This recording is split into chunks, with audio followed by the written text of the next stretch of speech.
Hi, I'm Amy New, and I'm a licensed clinical social worker.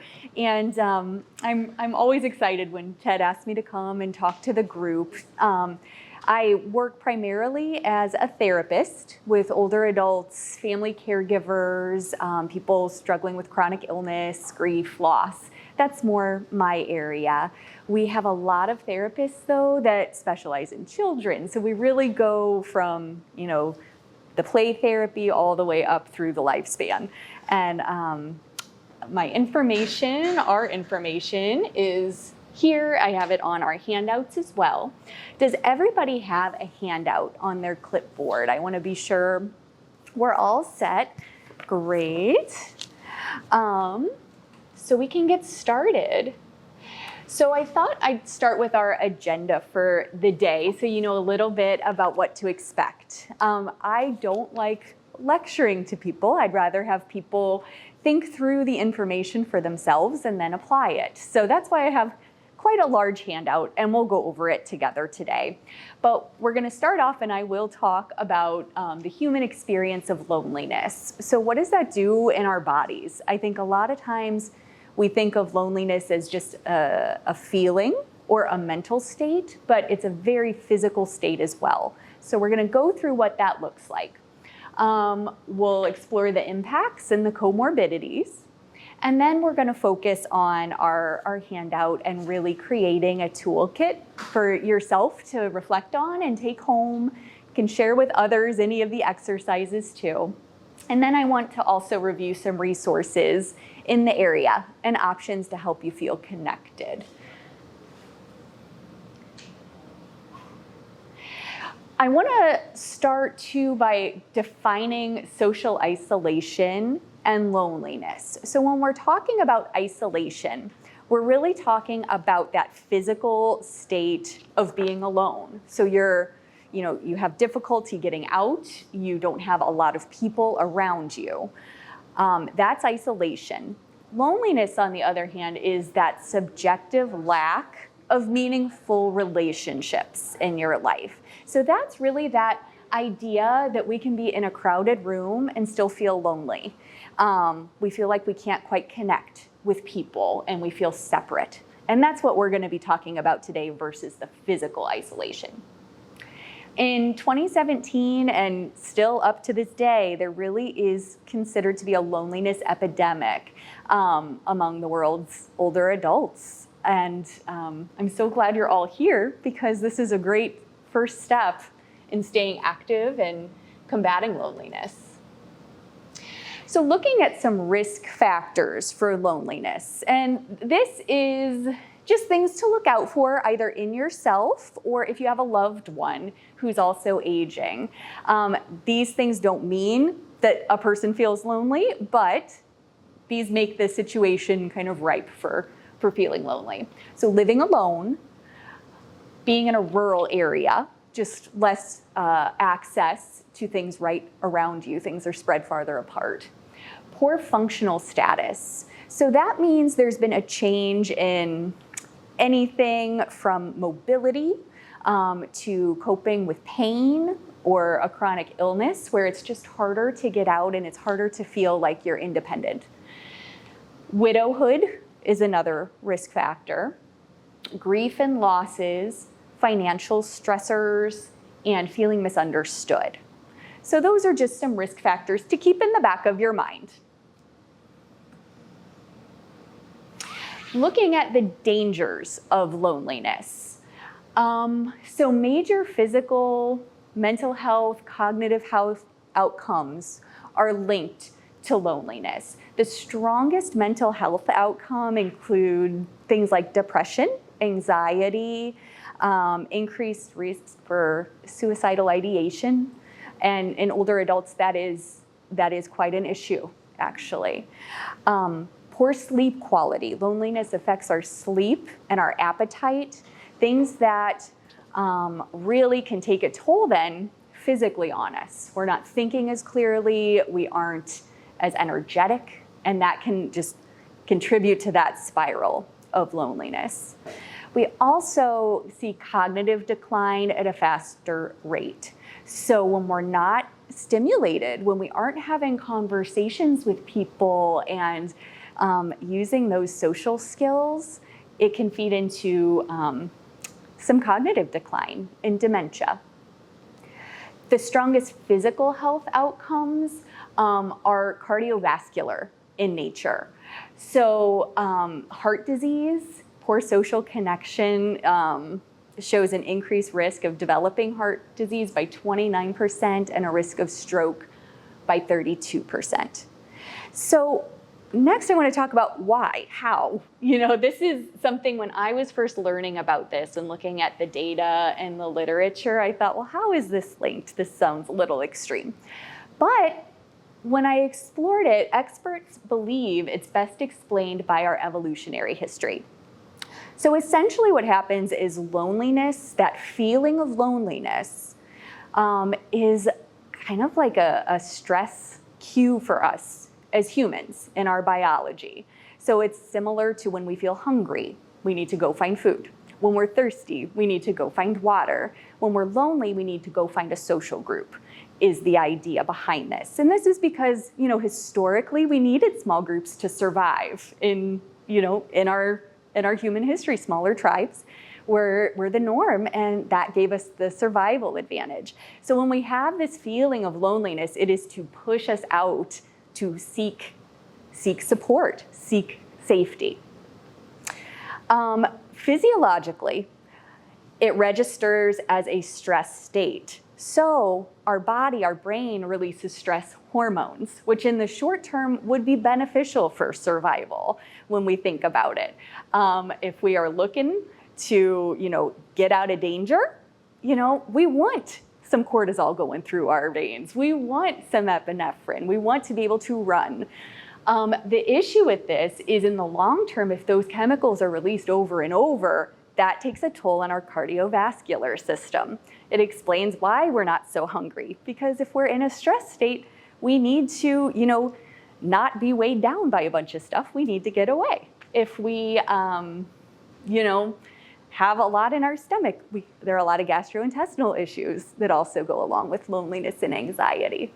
So again, the purpose was for us to get away to safety, get there faster, not be bogged down. So that explains some of the dynamics behind loneliness in these physical issues.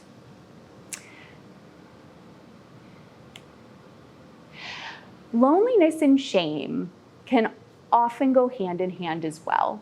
So being lonely can be something a lot of people want to keep to themselves.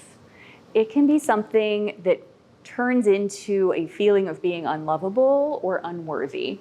And that makes us hesitant to reach out, and it becomes this vicious cycle here. And it gains power in isolation. Like anything shame-related, the more it's hidden, the more it grows. And we can't get out of that cycle alone.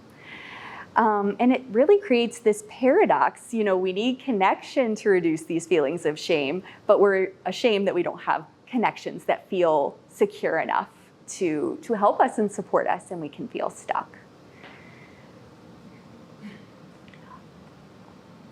So let's talk about some good news. That was kind of my big lecture portion out of the way. You did it, thank you. Shame is reduced through connection and feeling understood. So today, we're gonna really focus on, okay, how do we connect to ourselves a little bit more?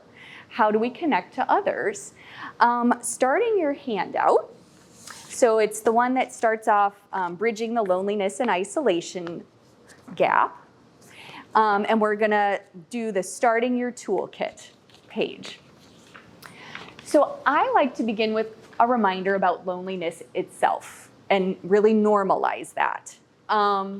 Remind yourself loneliness is a common human emotion, okay? It's painful, yes, but we are not lonely because there's anything wrong with us. We're not unlovable or unworthy. This is a human physical state, okay? And then we can take action to feel better in order to get ourselves feeling a little unstuck. So the first thing we're gonna do on our handout, and I'm gonna give you some time. So this is gonna be a section where I'll do some talking and then you all can do some writing. There's some areas I've had feedback. This is my third time getting to do this presentation. I've had some feedback that people did wanna have some small group discussions. So if you want to share any of your answers, that's great, and I'll give you time to do that. But if nobody wants to, there's absolutely no pressure. So I don't want you to feel like you're in the hot seat, okay? So the 3-item loneliness scale, we're gonna first assess loneliness. And this can be for today. You can keep this with you. You can do this anytime. But really, I wanted an easy one to go ahead and just give you a quick snapshot of where you're at. So this is from UCLA. It's their loneliness scale, the 3-item. They have a more extensive 20-item scale, but that seems like a lot for today. So the questions, give yourself time to think. I'll read them out loud too. First question is, how often do you feel that you lack companionship? And then the responses are hardly ever, some of the time, or often. Second question is, how often do you feel left out? And the third is, how often do you feel isolated from others? And so for those, when you respond, the scale is for hardly ever, it's a score of 1. Some of the time is 2, and often is 3.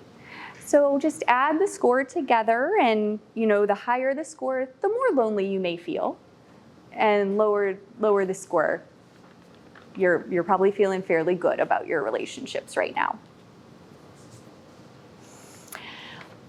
Loneliness as we age can often stem from several things.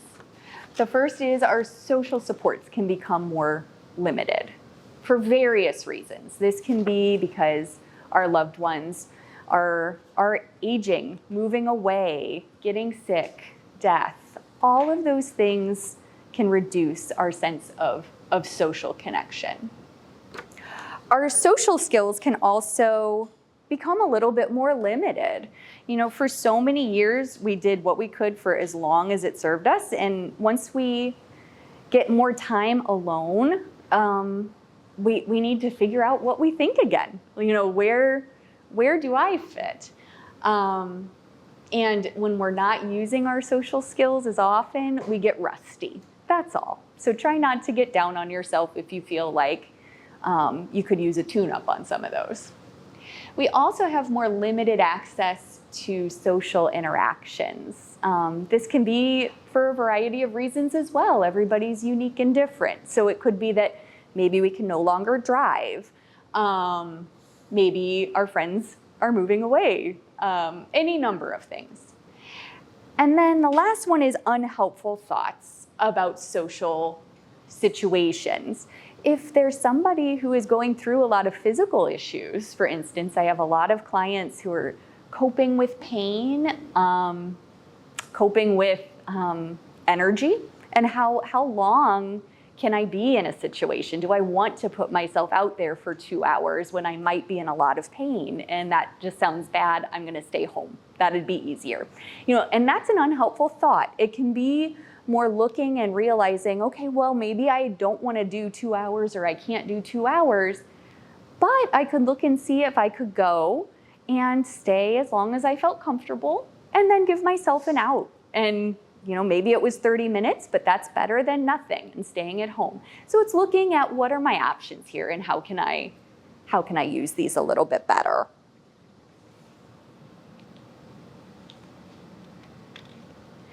All right, this next stage in our handout is about exploring your preferences.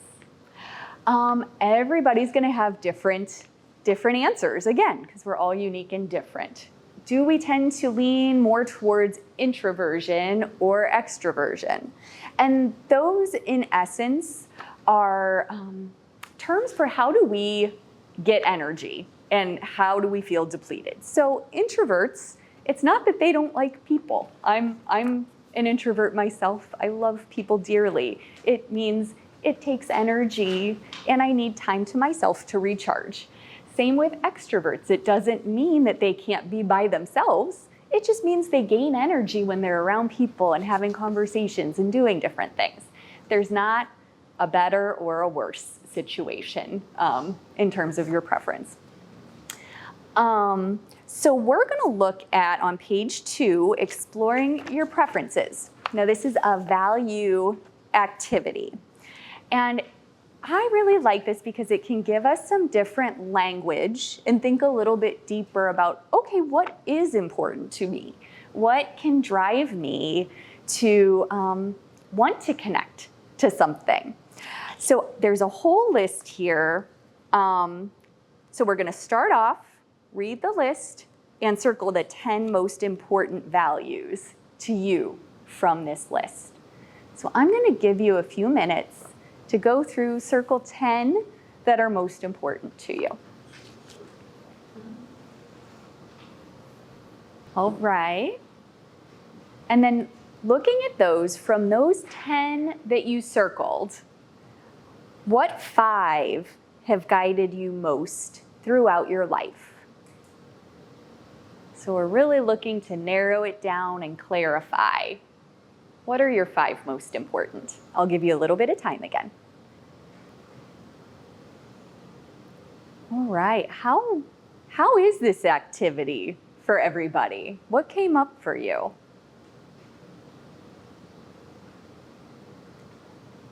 If anyone wants to share, feel free, but no pressure again, it's okay. Some of the things that I've heard in other times when I was presenting this is, you know, it really was a lot to try and think about because so many of them touch on things that are important to us, and having to try and rank them is hard. The reason for doing this exercise is to really identify what guides you. So I'm going to ask you a couple more questions. And I don't have a space for this, so if you want to just write it at the bottom of the paper or on the back sheet of a paper, that's fine. But this is looking at going forward and making new relationships, which can be really hard as an adult. When we're younger, maybe when we have kids, there are common communities and pools of people that we can go to and we share our life with. And as we get older and out of some of those communities, it's hard to maintain those relationships and find new ones.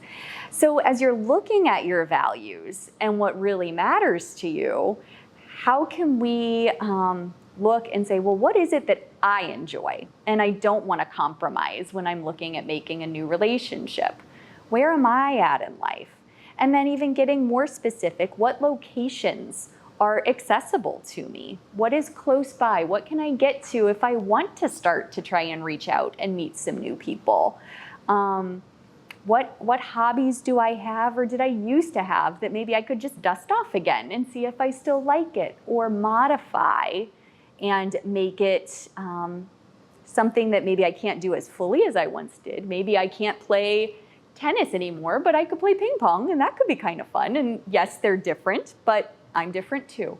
And talking to yourself with some compassion, and rather than, I can't do that anymore, I guess I can't do anything, and getting into that negative thought cycle.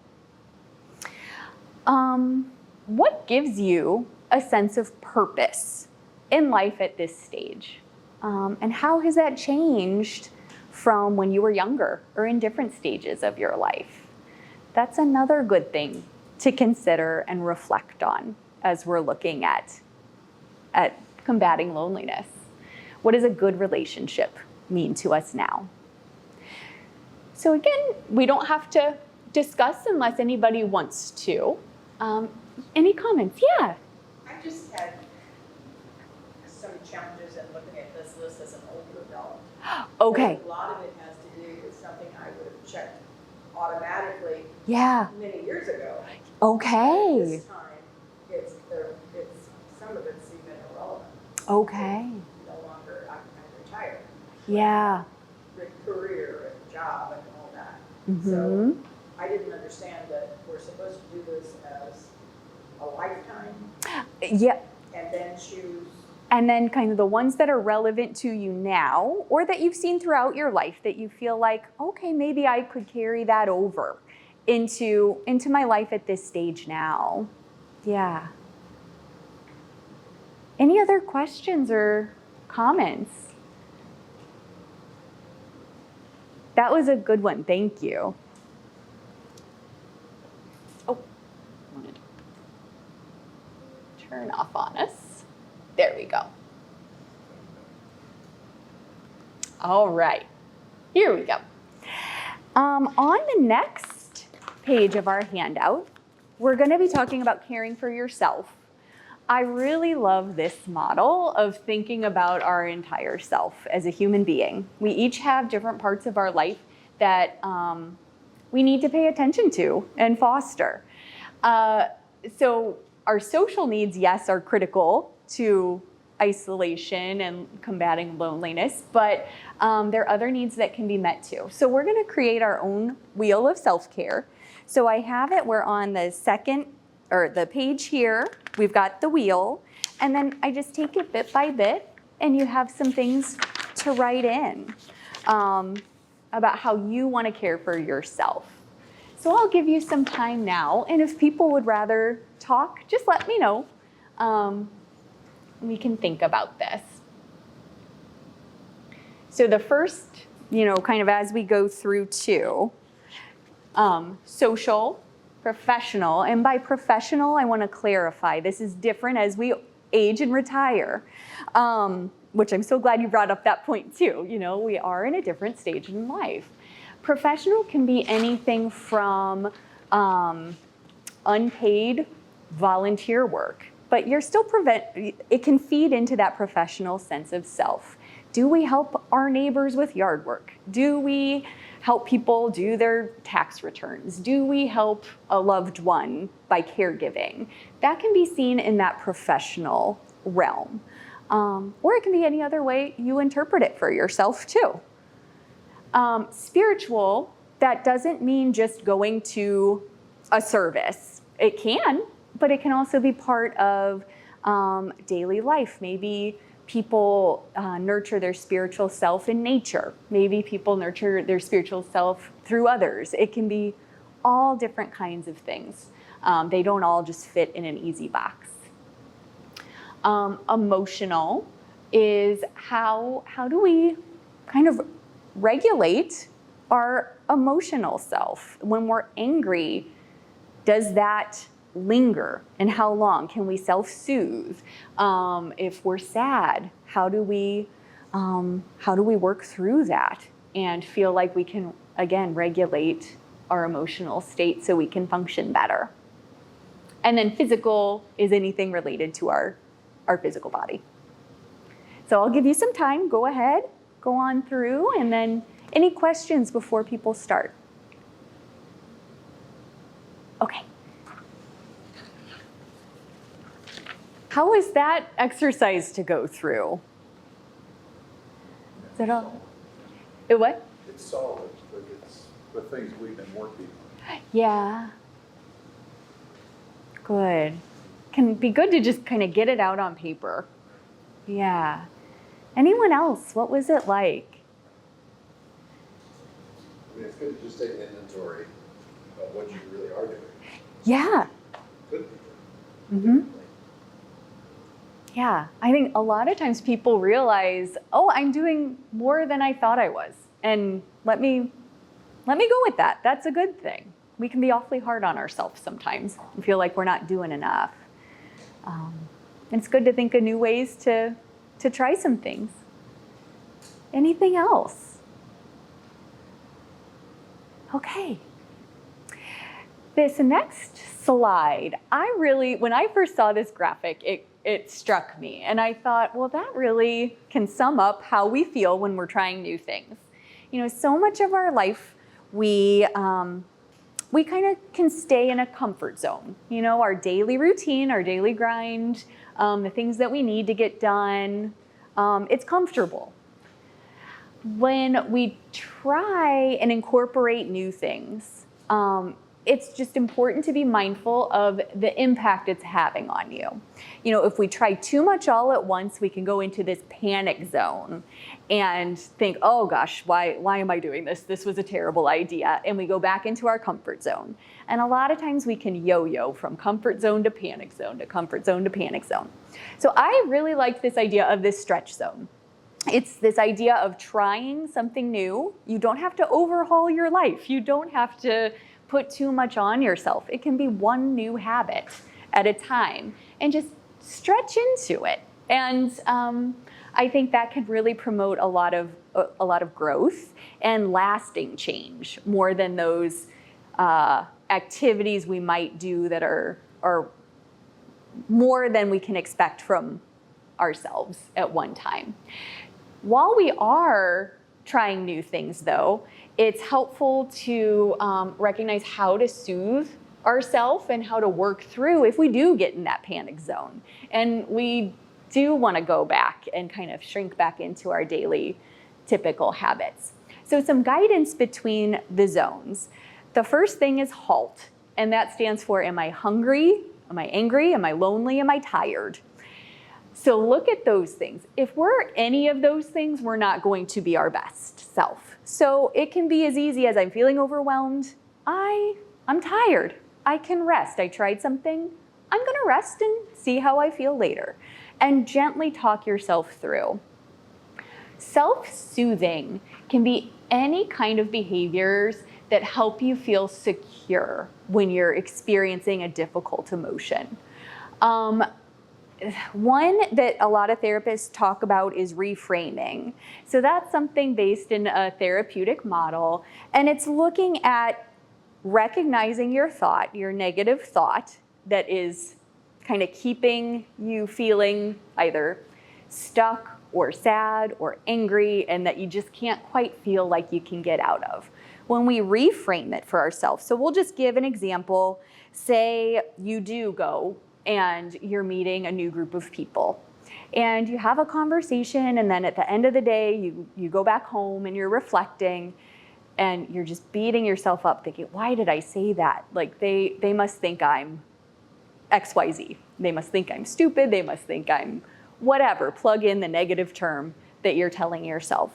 Well, we can look at that thought and say, okay, you know, I recognize I'm beating myself up here. Let me reframe this and say, you know, I'm trying something new. And yes, maybe I wish I didn't say that, but it's okay. It didn't ruin the whole experience. I can meet them next time, or I'm not going to see them again. This one comment I made doesn't define me. And reframe and kind of just guide yourself through in a gentle way. Be a friend to yourself. And we're going to talk a little more about self-compassion later too. Another way to self-soothe is engaging your senses. Have any of you heard about the 5 senses meditation? No? I like this one because you can do it anytime, anywhere. And it's really just kind of taking your brain out of the cycle where it's going round and round and round. Or if you're just not feeling anything or thinking anything, this is a way of engaging with the present. So what you do, you look around, take a deep breath, sit comfortably, and name 5 things that you can see. So it's just going around and naming them. You know, a chair, her shoes, the camera, the door, the exit sign. Okay, and then take a breath. And then what are 4 things you can touch? And so just notice the change in touch. So, okay, my pants are a little scratchier than I'd like them to be. This is really soft. You know, the paper is smooth. And try and put like a word associated and really just feel it and notice it, okay? Then you stop, take a breath. What are 3 things I can hear? So, I can hear the air conditioning on. I can hear people talking outside. I can hear a bird outside the window. You know, give yourself that. Take that in. Take another deep breath. What are 2 things you can smell? So that can be having something nearby. I can smell my coffee if I want. I can smell, my hands after I've washed them. Smells like orange. Let that register. And then one thing you can taste. So you can either take a sip of something, take a bite of something, or if you've just brushed your teeth, even just notice that. And then take another breath and just tell yourself, okay, I'm here. And that can just reset us. It gets us to be more present into what we're doing now and out of that spiral of all of our thoughts. So that, I really like that one. Again, you can do it anytime, anywhere. You can count down on our hands, 5, 4, 3, 2, 1. If you end up touching 5 things and listening to 4 things, that's okay. The point is being present, all right? Oh, I carry that with me all the time. do you? I didn't understand this, like, since mindfulness, Yes. but I do it for anxiety, Yes. and it is remarkable. Oh, But what yeah. I did at another seminar was, that one of the days was to do this at night for sleep. That helps you get your mind off what the day is. But I was like, okay, well, I'm not tasting anything, and I can't hear that well, so I'm not hearing anything when it's bedtime. Mm-hmm. But the answer was, think about the things that it doesn't have to be physical. It Yeah. doesn't have to be right there. Yes. But like taste, think about something you love to taste. Yes. So it took it into another level. Yes. This helped. Perfect. Thank you for sharing that. That is such a great point. And I think you're right. Like, a lot of times as we age, maybe some of our senses diminish. And so maybe we don't taste the same as we used to. Maybe we don't see as clearly as we used to. And that can be more frustrating than helpful. Skip that sense. It's okay. Don't linger on it and say, well, my vision's so bad. That is not the point. It's okay, go to the next thing. I love that idea of thinking of like a taste memory or a scent that's comforting. Thank you again for sharing. Anything else about that? Okay. All right. Kind of going back to that idea of the zones, the comfort, stretch, panic. Take note of each part of yourself, kind of like how we did with that wheel of self-care, and notice if you have a certain reaction when you're stretching. What area do you want to focus on now? How can we narrow it down and make it feel more manageable? So rather than try and do something new for social and physical and spiritual, let's just, okay, what is most important to me now? What do I want to do to address this part? So just kind of break it down little by little.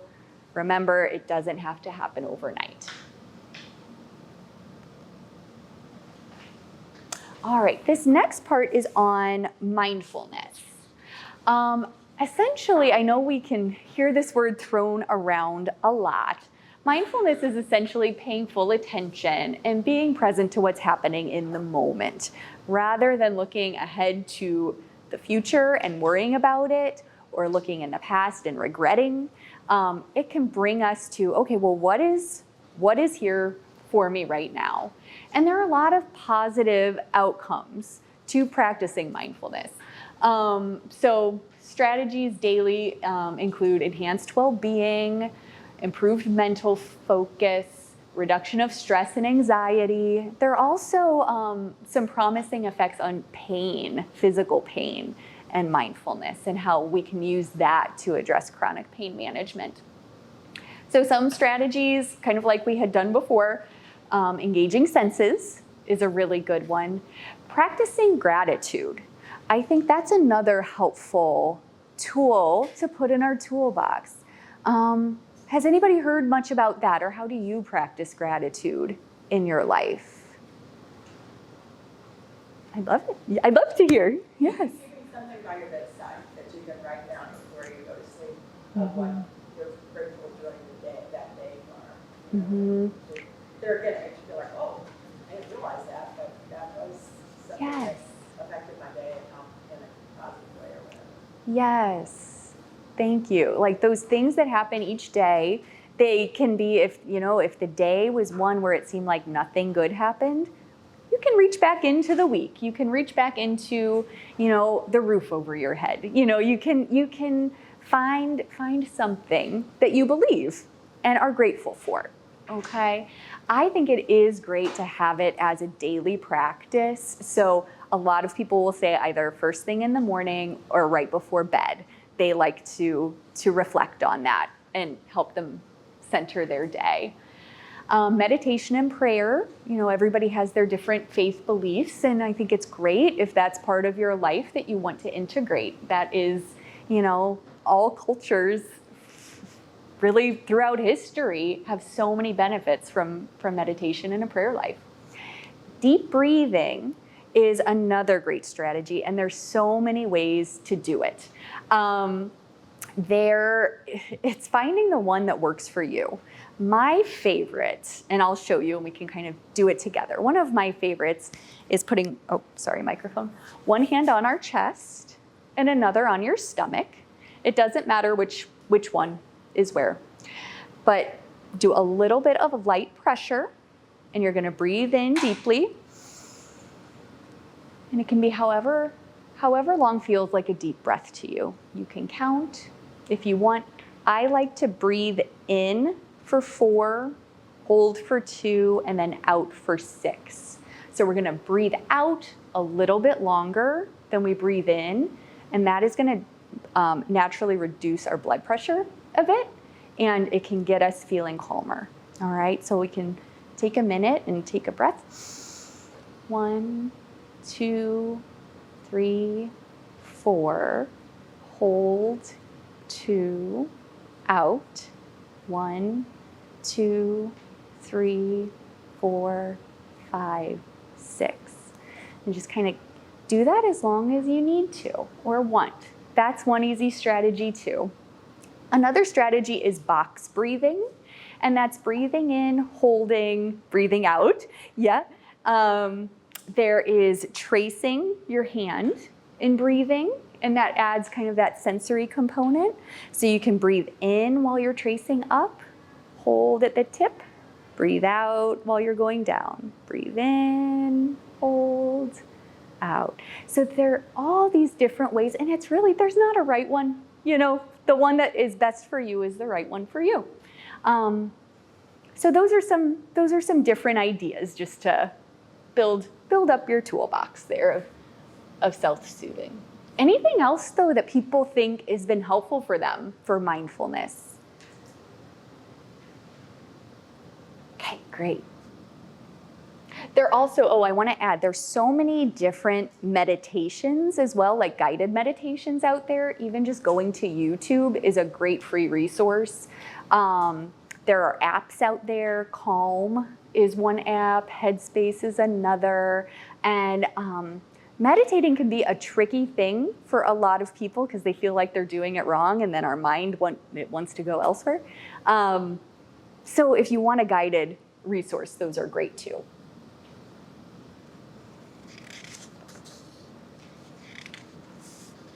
All right, so now we're going to talk about some skills for just for emotional flexibility. And this is a concept. Emotional flexibility is also called adaptability. And it's the ability to be able to adjust our reactions to the environment at hand. Emotional flexibility is associated, again, with positive outcomes.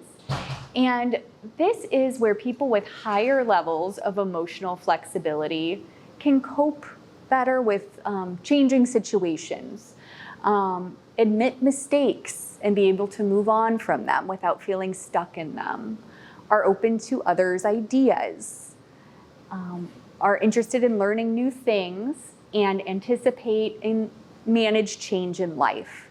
So that is, looking at a spectrum.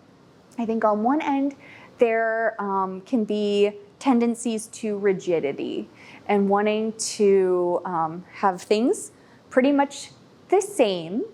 And that is what helps us feel comfortable and secure and safe. As we age, though, we can see, unfortunately, things aren't going to be the same in our bodies, in our social circles, in our life. And so when we are rigid and want to stick to what we do, a lot of times it can make us feel either anxious or depressed or worried or frustrated and angry that things shouldn't be this way. And it gets us stuck. It really only hurts us in the long run. So if we can learn to enhance our flexibility, it really can help us cope with those changes as we get older and our bodies change and our social circle changes. So how do we do that? I have on our handout on page 6. So what we're going to do is start with some self-assessment. So thinking through these questions, where in my life do I exercise higher flexibility? So where can I, maybe try something new and feel okay about it or want to have that change? So an example can be as easy as I'm always open to trying new foods or exploring new places. And then asking yourself, where in my life do I exercise lower flexibility? So an example, I feel stressed out or upset if I don't get to sit in my chair each night or if somebody's sitting in my chair. Where in your life do you have some of those elements? And then what have people said about your flexibility level? Example, do you hear people appreciate how you go with the flow? Or do people say kind of to lighten up on things? Have you gotten any feedback on your personality in that way or your tendencies in that way? And then this next part is a little kind of take-home exercise, if you're interested. So after you've assessed where you're at and if you want to change anything, for 3 days, maybe try a different approach and see how it feels. And I have a list of some things to try if you are looking for examples. And then, review after a couple of days and say, well, how did that feel? And there's no right or wrong. Okay, just see where you are with it. Did it get easier to adjust to that change, or was it just 3 days of torture, essentially? And if it was 3 days of torture, okay, maybe that wasn't the right goal. I can try another. Again, don't get down on yourself. It's just assessing where you're at, okay? You can always pick another. So on this next page, then I also have a journal exercise. What are 2 things I want to try this week to improve my emotional flexibility? So I'll give you a minute to think about that.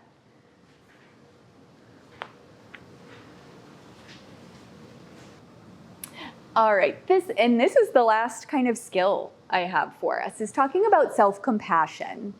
How many of you have heard or practiced self-compassion before? Is this a newer concept? Okay.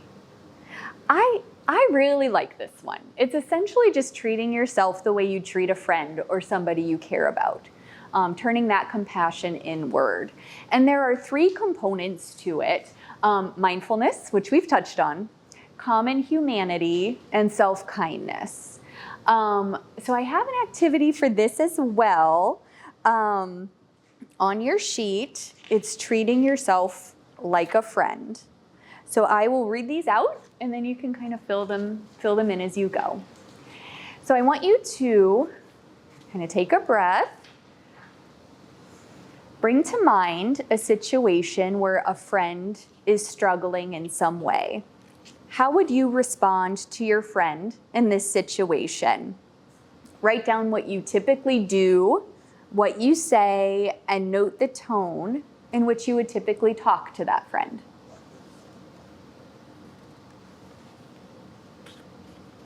All right, next question. And if you're not finished, it's okay.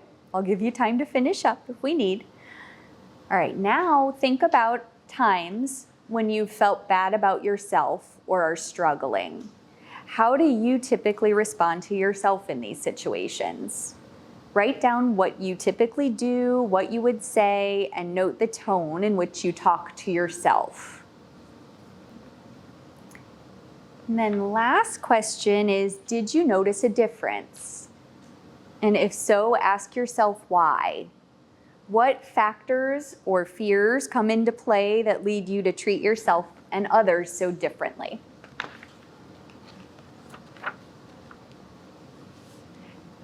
And then going on to the next page, there is one more question. How do you think things might change if you responded to yourself in the same way you typically respond to a close friend when you're suffering?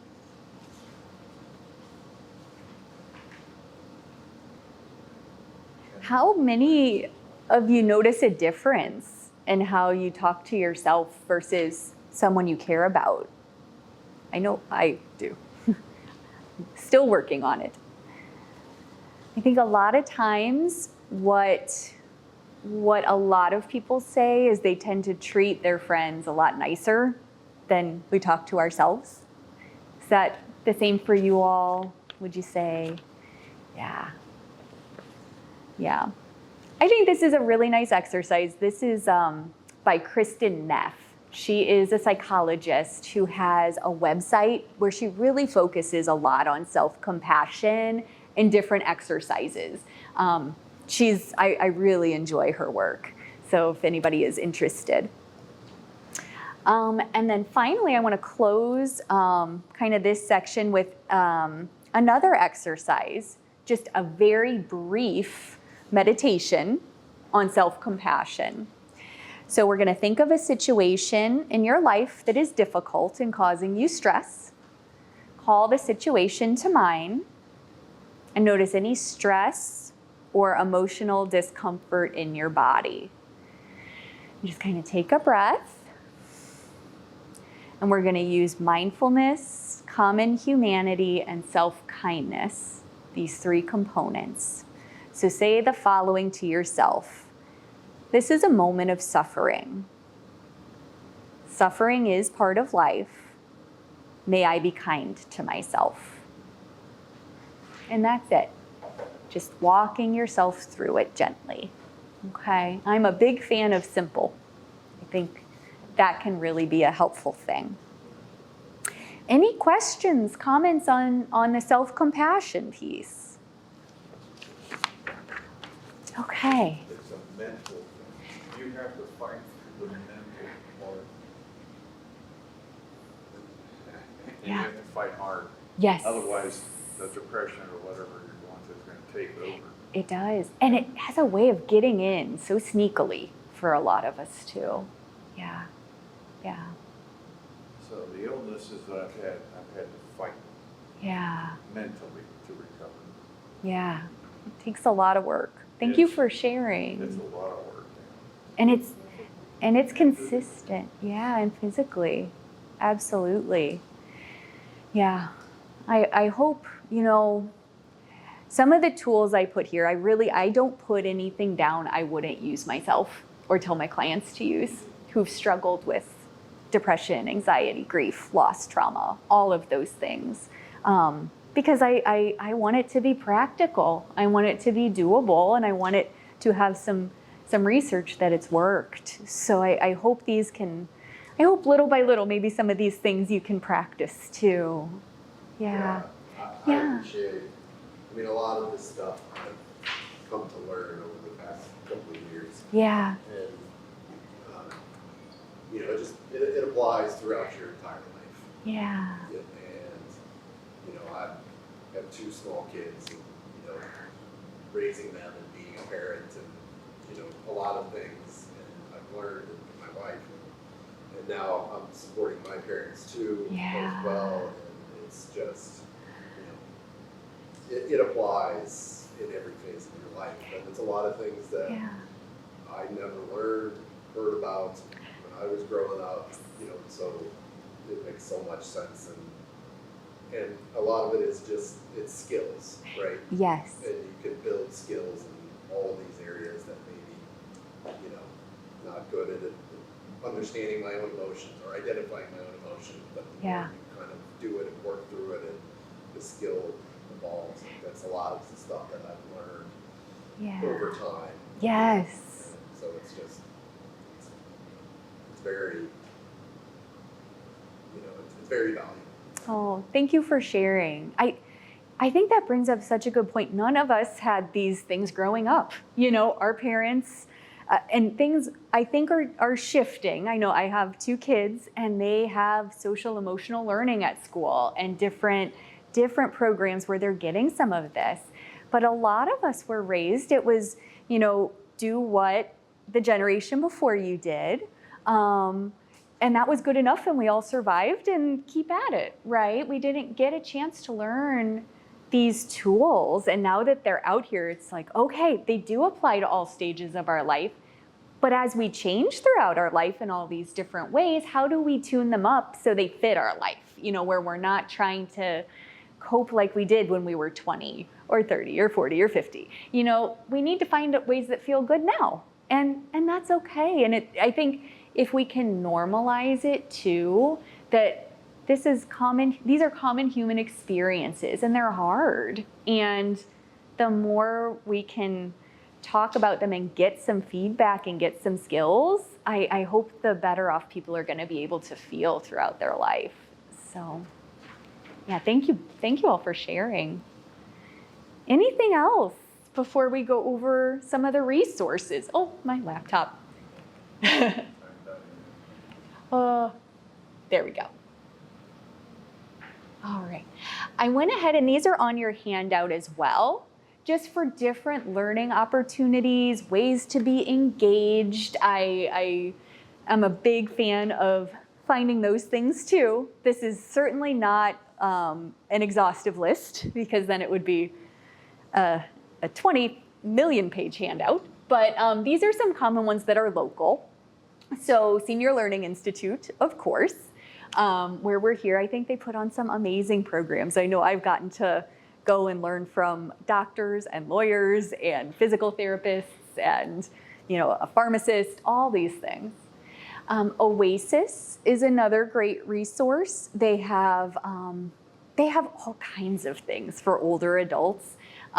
They do courses. They have events. They also have opportunities where you can volunteer if that's something you're interested in. So I have their information. The St. Louis County Library. If I weren't a social worker, I would have been a librarian, honestly. And it's amazing what all they put together at the library. They have classes. They have social workers now. They have all kinds of activities, wellness activities, support for technology, anything someone could need. I think if you have a question about anything, go to your librarian, ask a librarian. If they don't know, they'll find a librarian that does. It's incredible. Another resource is Engaged. This is a national resource. They have a lot of online courses, support, can link you to different things in your area. Same with Family Caregiver Alliance. They're a national group. They're based, I want to say, out of California. So they do have things that are maybe specific to that state, but also they have offerings that apply to anybody, anywhere. They have online support groups for family caregivers as well. So if you are kind of straddling that world of having to care for a loved one, that it can be a really great thing to have extra support there too. And then these are a couple more virtual ones. The SLU Healthy Aging Clinic, I think, is a really great resource, and they have a website with all kinds of information about aging and about caregiving. They have a social work school there that offers a lot of good stuff. So that's another one to look into. And then I have listed then AARP and some of their resources and mindfulness meditation app. So, all right. Well, any questions before we go? Thank you so much for coming. It was really great to have your participation. And feel free, if you ever have questions, just reach out. You can email or call or anything too.